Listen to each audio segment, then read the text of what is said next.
வணக்கம். வாங்க இன்றைக்கி வீடியோவில் என்ன பார்க்க போகிறோன்னா வால்நட் லட்டு தாங்க. உமன்ஸ் டே ஸ்பெஷலாக இன்றைக்கி வால்நட் லட்டு வாங்க எப்படி செய்யலான்னு பார்க்கலாம். ஒரு கப் அளவுக்கு வால்நட் எடுத்துக்கோங்க. அடுப்பை வந்து லோ ஃப்ளேமில் வச்சு நல்லா வறுத்து எடுத்துக்கோங்க. அதை ஒரு பாத்திரத்துக்கு மாற்றிக்கோங்க. அடுத்ததாக ஒரு கப் அளவுக்கு சிகப்பாவல், எந்த கப்பால் எடுத்துக்கிங்களோ அதே கப்பு தான் எல்லாமே. சிகப்பாவல் எடுத்து வறுத்துக்கோங்க. நீங்கள் வெள்ளை அவல் கூட சேர்த்துக்கலாம்.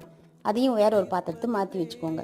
ஃபஸ்ட்டு ஆற வச்சுடுங்க. ஆறுனதுக்கப்புறமா மிக்ஸி ஜாரில் தண்ணி இல்லாமல் பார்த்துக்கிட்டு ஃபஸ்ட்டு வந்து வால்நட்டை வந்து பொடிச்சு எடுத்து வச்சுக்கோங்க. அது கூடவே ஒரு கப்பு நாட்டு சர்க்கரையும் சேர்த்து அரைச்சிக்கோங்க. அதை ஒரு பாத்திரத்துக்கு மாற்றிக்கிட்டு அவல் கூட ஒரு ஏலக்காய் சேர்த்து அதையும் நல்லா ரவா பார்த்து உடச்சி எடுத்துக்கோங்க. எல்லாத்தையும் நல்லா மிக்ஸ் பண்ணிக்கோங்க. மிக்ஸ் பண்ணிவிட்டு ரெண்டு ஸ்பூன் வந்து நெய் சேர்த்துருக்கேன். அதையும் சேர்த்துட்டு வாசனைக்காக தான் அதையும் சேர்த்து நல்லா மிக்ஸ் பண்ணி லட்டு ஊற்றி நம்ம சாப்பிட வேண்டியது. ரொம்ப சுவையாக இருக்கும்.